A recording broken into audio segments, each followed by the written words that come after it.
Kung naghahanap ka ng budget 5G phone na may solid performance at maayos na display, si Nubia B80 design ay isa sa mga sulit na options. Ang Nubia B80 design ay may 6.75-inch Full HD Plus LCD display na may 120Hz refresh rate. Smooth gamitin sa scrolling, gaming at social media. Maganda rin ang punch hole design, kaya modern tingnan. Ang brightness na sa 800 nits peak brightness ay sapat para sa outdoor use kahit medyo maaraw.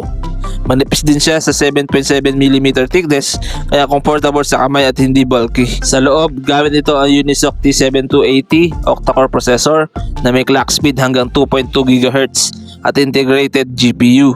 Para sa daily use, YouTube at light gaming, smooth and stable naman. Hindi ito flagship level pero okay para sa presyo. 50 megapixel main sensor, 2 megapixel depth sensor. Maganda ang kuha sa araw, malinaw at may decent color accuracy.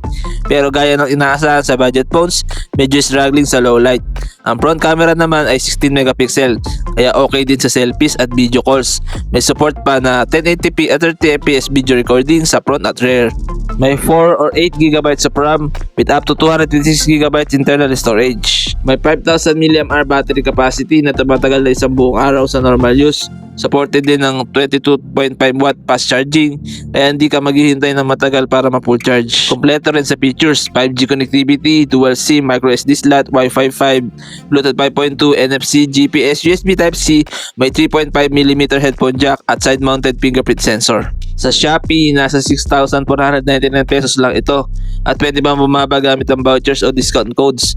Kung isipin mo, para sa 5G phone na may 120Hz display at 50 megapixel camera, sulit na deal ito.